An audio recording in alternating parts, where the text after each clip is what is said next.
Good morning everyone. এখন বাজে ঘড়িতে সকাল 8টা। তো উঠে পড়েছি, আশিবাসি যা কাজ ছিল সব হয়ে গেছে।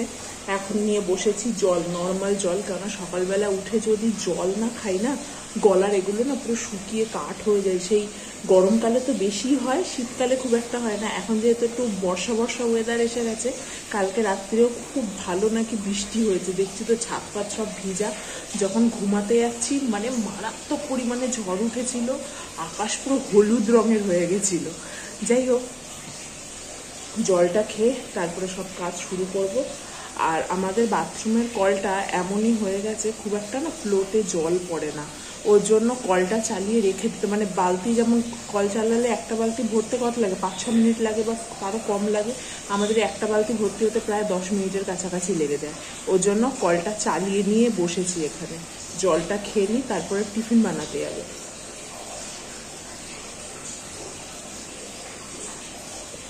পুরো এরকম এক মগ নিয়ে বসেছিলাম, তো খেতে খেতে মনে পড়লো না ব্লগটা শুরু করি। আজকেও ন্যাশনাল যে ডিজাস্টার টিম রয়েছে সেখান থেকে ফোনে SMS দিল যে আজকেও ঝড় হবে, বৃষ্টি হবে, সব ঘরে থাকে না যে বলে সেফলি ঘরে থাকো বা বাইরে বেরিও না, এরকম SMS দিয়েছে। কিন্তু দেখছি তো বাইরে উঠেছে রোদ, হয়তো বেলার দিকে হবে। যাই হোক, বালতিটা ভরে গেছে, কলটা বন্ধ করি। বাবা ওই ঘরে ঘুমাচ্ছে, দাঁড়া কলটাকে বন্ধ করি।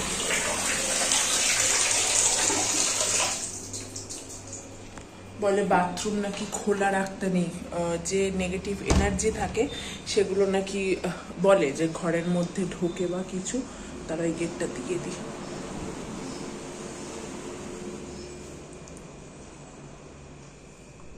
এখানে কৌশিকও ঘুমাচ্ছে, তারপরে বাবাও ঘুমাচ্ছে, মা গেছে ওই বাড়িতে, মানিকতলার বাড়িতে। আজকে রান্নার দায়িত্ব আমার উপর পড়েছে। তো সকালে করব রুটি, আর কালকে কাবলি চানা রয়েছে। কৌশিক বললাম আমাকে ওইটাই দিয়ে দেবে, আমি ওইটা গরম করে দেবো, ওইটা দিয়ে রুটি নিয়ে চলো। কালকে কাবলি চানাটা ওর নাকি ভীষণ ভালো লেগেছে, একটু ঝাল হয়ে গেছিল কিন্তু নাকি ভীষণ ভালো লেগেছে। তারপরে দেখা যাক দুপুরে কি রান্না বান্না করি। মা একটা এখানে মাছের কৌটো বার করে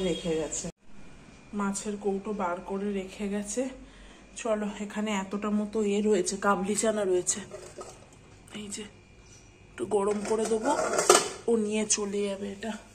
আমি এখানে রান্না বান্না সব বসাই। সবার প্রথমে বাবার জন্য চা করি, বাবার জন্য আগে চাটা বসাই, চা করে রাখি, উঠলে তারপরে চা দেবো। গ্লাস কই, বাবার জন্য এই ছোট গ্লাসের এখন 1 গ্লাস মা চা করে রাখে, যখন যখন ওঠে তখন গরম করে মা দিয়ে দেয়।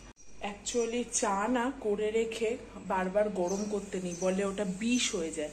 কিন্তু এই বাড়িতে এতবারই এরা চা খায়, মানে মাকে দেখেছি, শাশুড়ি মাকে, উনি মানে করে রেখে দেয় দুজনেই। উনি র চা খায় আর শ্বশুরমশাই দুধ চা খায়।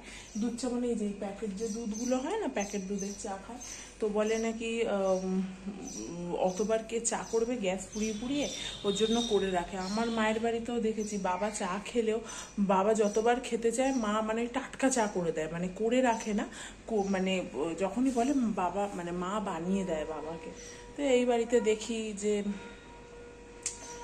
বানিয়ে রাখে, গরম করে করে দেয়। যাই হোক, চলো। আর কালকে বৃষ্টি হয়েছে, তার আগের দিনও বৃষ্টি হয়েছে, তো আজকে না কেমন ঠান্ডা ঠান্ডা হাওয়া মারছে, বেশ ভালো লাগছে। দাঁড়িয়ে আছি তো, মানে এটা হয় না যে গরমের ঝলকানিটা হচ্ছে না, কিন্তু একটা ঠান্ডা হাওয়ার ফিল হচ্ছে। এখানে রুটি হয়ে গেছে, আর কালকের না কিছুটা নানপুরি রয়েছে, এই যে কিছুটা নানপুরি আছে এখানে।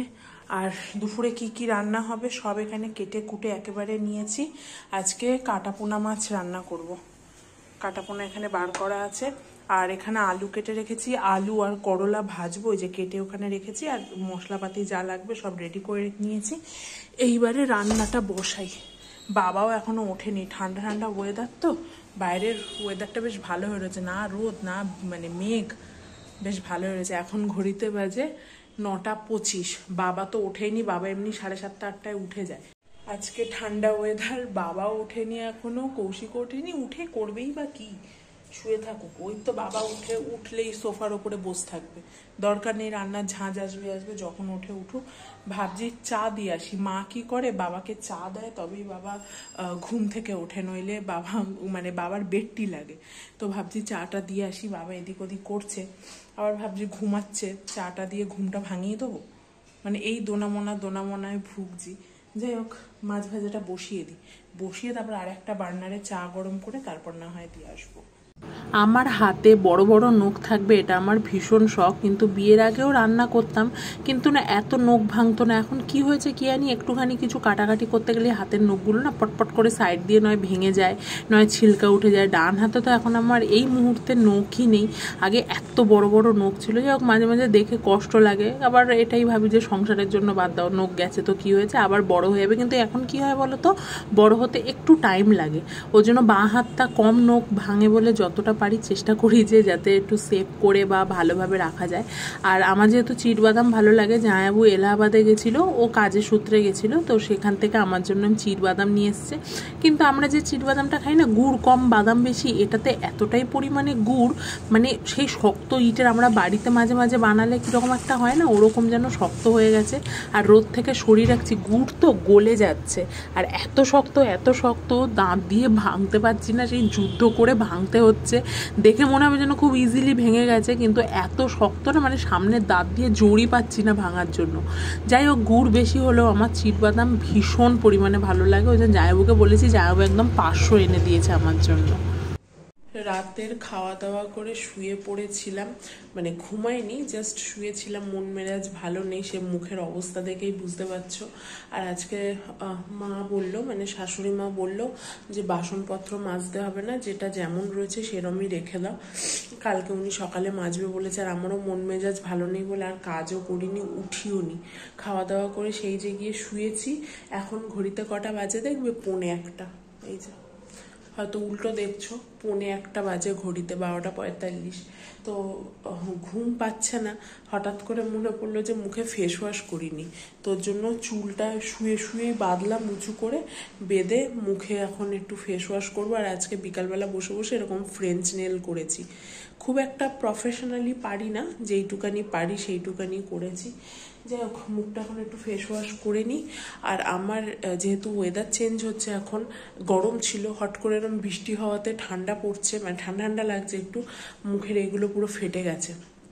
কি করেছি, তোমার ওই ক্রিম মেখে রেখেছি, নিভিয়া ক্রিমটা, তো এখন ফেস ওয়াশ দিয়ে পুরো মুখটা ধুই, পুরো চিটচিট করছে সারা মুখ, ধুয়ে তারপরে আবার ক্রিম লাগাবো। রোজ রাতে না চেষ্টা করি একটু বরফ লাগানোর, কেননা সকালবেলা লাগাতে পারি না, ঠান্ডা লেগে যায়, আর রাত্রেবেলা করে লাগিয়ে শুয়ে পড়ি। এটা তো কিনেছিলাম মিশো থেকে। তো আরেকজন আসছে, বউ কোথায় গেছে সেই খোঁজ, ওই যে আসছে, বলতে বললাম না আসছে, বউ কোথায় গেছে, বউ হারিয়ে গেছে। বউ দেখতে আসছো না, আসলে মারতে আসছো তুমি? কি করছিল ডিরেক্টর শুন, মনে পড়লো যে ফেস ওয়াশ করিনি, করবে? আসো। তো চলো, হয়ে গেছে মোটামুটি। এবারে যে নাক ছাবিটা না, বারবার করতে গেলে নাক ছাবিটা খালি ঘুরে যায়।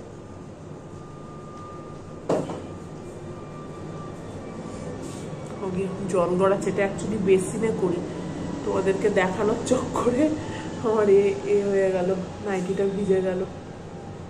চোখের নিচগুলো দিলে না ডার্ক সার্কেলগুলো কম থাকে, আর বয়সের একটা যে ছাপ থাকে না, এখানটা কুচকে যায়, সেই জিনিসটাও কম থাকে, রিঙ্কেলস বলে যেটাকে।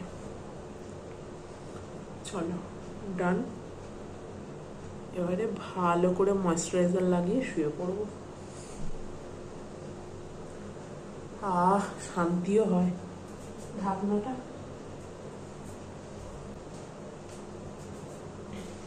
যে আমার এখানটা পুরো ভিজে গেল, আবার এটাকে ফ্রিজে চালানো করে দেবো। এই নিভিয়ার যে নীল ক্রিমটা আছে, তারা পাখাটা বন্ধ করে দেবো। এই যে নিভিয়ার নীল ক্রিমটা আছে, এই নীল ক্রিমটা মানুষের শীতকালে মাখে, আমি এখন গরমকালে মাখছি, কারণ এই জায়গাটা পুরো না সেই সাপের খোলসের মতো আমার ফেটে যায়, পুরোই শুধু মুখের এই চারধারটা, ওর জন্য এখন মাখছি এটাকে। সারা মুখে কিছু মাখিনি, সারা মুখে আমি অন্য যে ক্রিমটা মাখি সেই ক্রিমটাই মাখলাম, কিন্তু শুধু মুখের এইটুকানি জায়গা নিভিয়া ক্রিমটা দিচ্ছি। অন্যান্য টাইমে বোরোলিন দিই, কৌশিক বললো দেখো বোরোলিনের থেকে এই ক্রিমটা বেশি মোটা, ওর জন্য এইটা দাও। গরমকালেও এখন এটা দিতে হচ্ছে, না সে ফেটে ফেটে ছাল চামড়া উঠে যায়। তোমাদের দেখিয়েছিলাম পুরী থেকে এসে আমার মুখের হাল যেরকম হয়েছিল ঠিক আবার ওরকম হয়ে গেছে। ওই চারধারে এটাকে দিয়ে দেবো। আজকে বৃষ্টি হওয়ার ফোরকাস্ট ছিল, কিন্তু হলো না কেন কে জানে। যে হোক, হবে হয়তো, কাল পরশু হবে। কালকেও দেখাচ্ছে ঠান্ডা স্ট্রম রয়েছে। বাবা বাইরে গিয়ে গেট বন্ধ করলো, কি জোর ভয় পেয়ে গেছি। যাই হোক, চলো 1টা বাজে ঘড়িতে পুরো। এবার টাটা, গুড নাইট। আবার দেখা হবে নেক্সট ব্লগে। নাকে দিচ্ছি কেন, নাকে তুলে দিচ্ছি। চলো টাটা।